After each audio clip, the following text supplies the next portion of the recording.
नमस्कार दोस्तों, welcome back to my channel. और इस वीडियो में हम बात करेंगे कि कौन है वो लोग जो ट्विन फ्लेम्स के सबसे बड़े दुश्मन हैं। आखिर कौन है वो लोग जो हाथ धो के नहीं, नहा धो के ही पूरी तरीके से आपके पीछे पड़े हैं या ट्विन फ्लेम्स के पीछे पड़े हैं ऑल ओवर द वर्ल्ड। कुछ लोग कहेंगे डार्क एनर्जीज, कुछ लोग कहेंगे रिश्तेदार, माँ बाप, ट्रॉमाज, अब्यूज़, वूंड्स और ऐसी बहुत सी चीज़ें जो एक लेवल पे कह सकते हैं सही भी है, क्योंकि इन चीज़ों से भी आपको कहीं ना कहीं मुक्ति पानी होती है, इन चीज़ों पे वर्क करना होता है और ख़ुद की लाइफ को एक इंडिपेंडेंट लाइफ बनानी पड़ती है, जो कि सोसाइटल प्रेशर्स और नॉर्म्स के दबाव में आके आप नहीं जीते जिसमें ज़िंदगी, और ना ही आपको कुछ ऐसा इसेंट्रिक करने की ज़रूरत है just to prove that you are a free person. आप जो हैं वो रह सकते हैं और अपनी ट्विन फ्लेम जर्नी में काफ़ी ज़्यादा आगे जा सकते हैं, असेंड हो सकते हैं और यूनियन तक भी पहुंच सकते हैं। 5D में भी आप जा सकते हैं फ्रॉम 3D रियलिटी।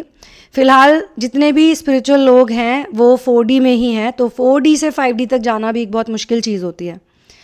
तो ऐसा क्या है जो कि बहुत बड़ा दुश्मन है इस कम्युनिटी का? चलिए दोस्तों, आपने गेस तो कर लिया, लेकिन मैं अब आपको आंसर बताती हूँ। इस ट्विन फ्लेम कम्युनिटी का सबसे बड़ा दुश्मन है या सबसे बड़े दुश्मन हैं फिल्में और रोमांटिक नॉवेल्स।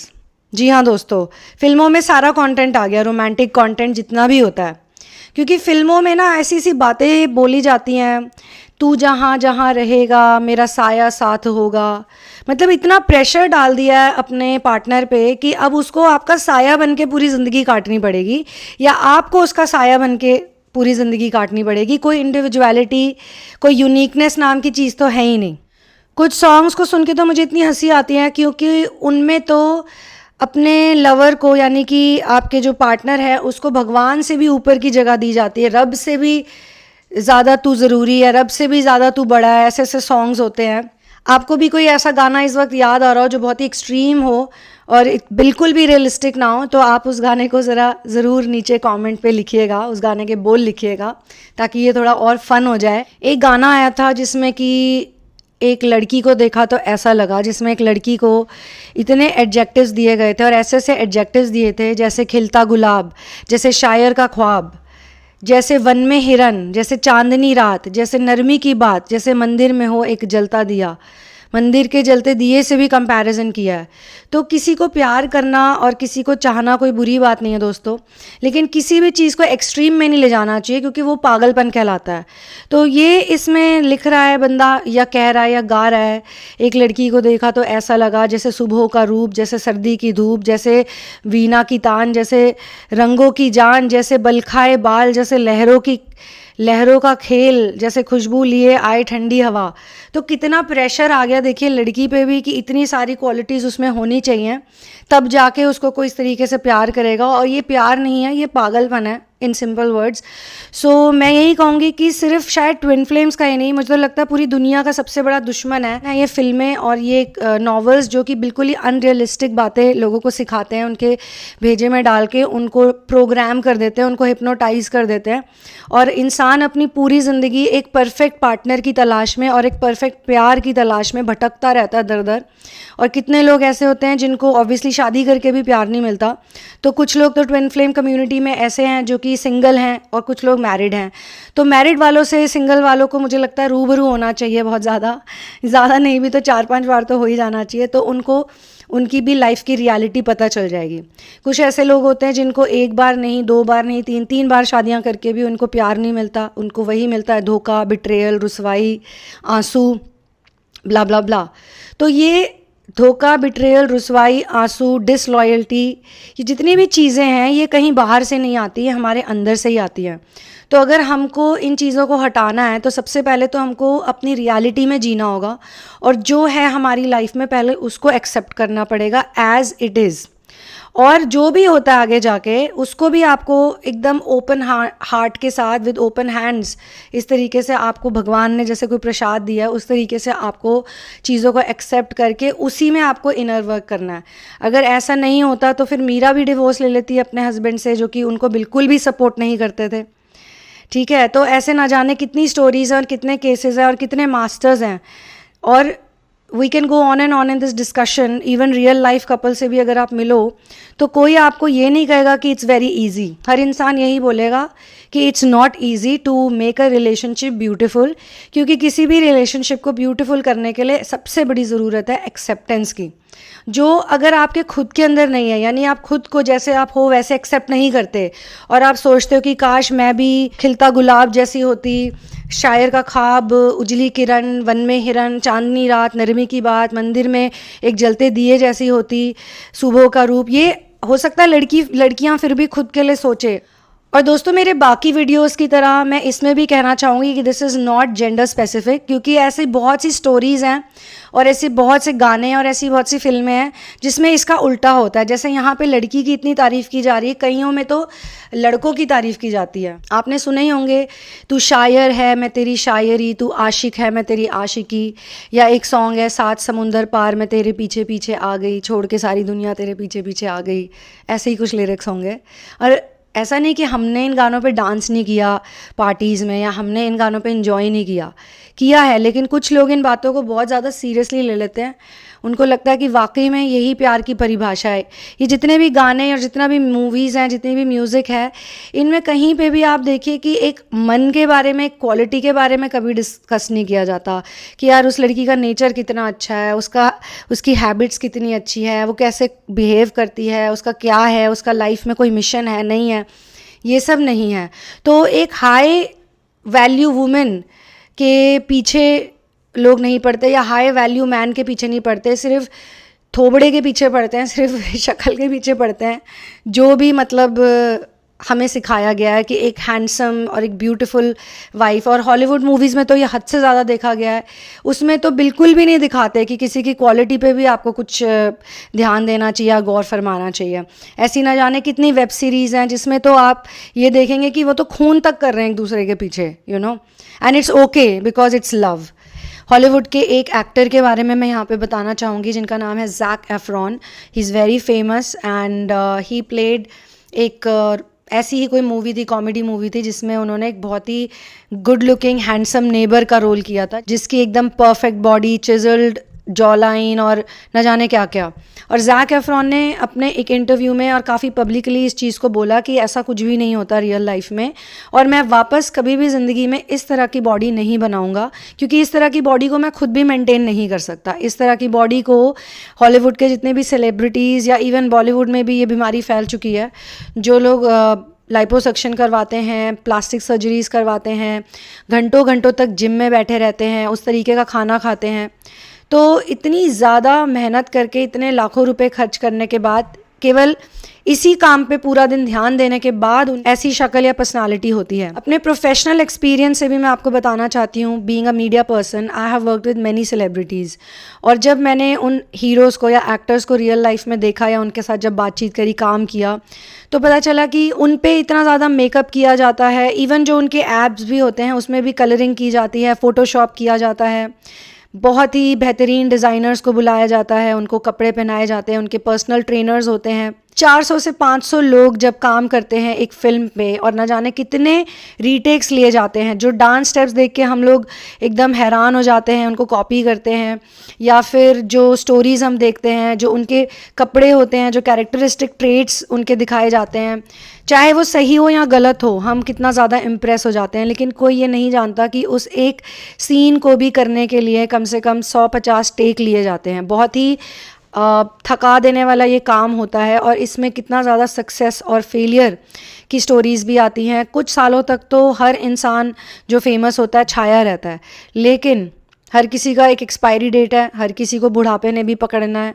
तो कितना भी कोशिश कर लो, एंड ऑफ द डे उनको भी ये पता होता है कि ये रियल नहीं है, ये सुपरफिशियल रियलिटी है, और ये सिर्फ एक बिज़नेस है। ऐसी बात नहीं है कि कंटेंट देखना गलत है, कंटेंट देखिए, ऐसा देखिए जो कि आपको हेल्प करे प्रोग्रेस करने में, आपको ग्रो करने में। और ऐसी बहुत सी मूवीज़ हैं, ऐसी बहुत सी बुक्स हैं, ऐसी बहुत सी स्टोरीज़ हैं, म्यूज़िक है ऐसा जो कि बहुत ही सोलफुल होता है, बहुत मीनिंगफुल होता है, और बिल्कुल लाइफ के सही प्रिंसिपल्स पे बेस्ड होता है। तो उस तरह के कंटेंट को आप बाइफिकेट कीजिए, और जो ये बिल्कुल ऊल जलूल की बातें लोगों को बताई जाती हैं, ख़ास तौर से बच्चों को, जो प्रोग्रामिंग आपकी भी बचपन में हुई है उसी के बेसिस पे आपका पूरा जीवन चल रहा है। तो कितना खतरनाक है रॉन्ग प्रोग्रामिंग का होना, रिजिड प्रोग्रामिंग का होना, जो आसानी से जाती ही नहीं है। इसके लिए बहुत ज़्यादा इनर वर्क करना पड़ता है, थेरेपीज़ करनी पड़ती हैं, बहुत सारा काउंसलिंग करनी पड़ती हैं, कितना अपने पे वर्क करना पड़ता है। और मेन थिंग तो जैसा हमने कहा कि अगर आप अपने ही कल्चर और रूट्स को पढ़ेंगे और वेद पुराण में उपनिषद्स में जाएंगे तो आपको पता चलेगा कि कितनी डीप लेवल ऑफ वर्क करना पड़ता है, कितना डीप लेवल ऑफ वर्क अपने इस माइंड को टेम करने के लिए। ये माइंड जो आपका है ये एक बहुत ही ताकतवर चीज़ है, 500 हाथियों की भी इसमें ताकत होती, इतना काम ये कर सकता है।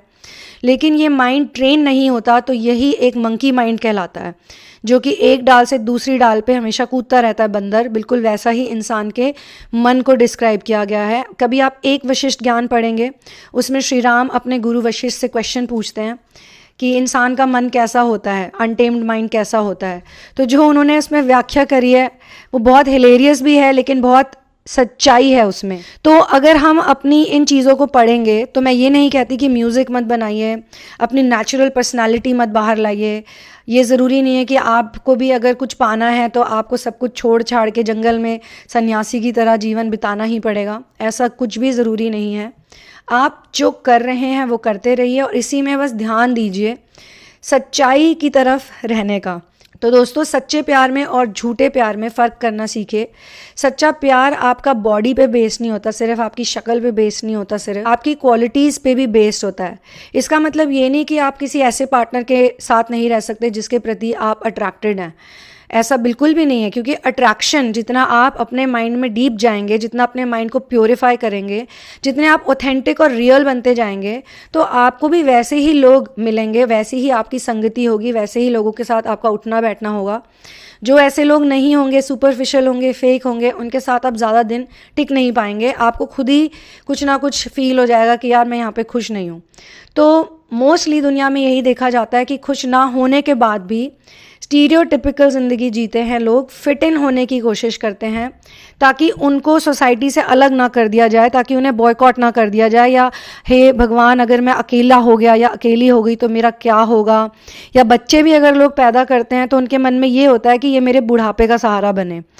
तो कितने लोग आज की डेट में, आजकल के ज़माने में जिसमें इतने वायरसेस, बीमारियां, पोल्यूशन, ना जाने क्या क्या फैला हुआ है, यहाँ पे जगह जगह पे गंदगी फैली हुई है, ऐसी दुनिया में कितने लोग हैं जो बुढ़ापे तक भी पहुंच पाते हैं? ऐसे बहुत कम लोग हैं आजकल।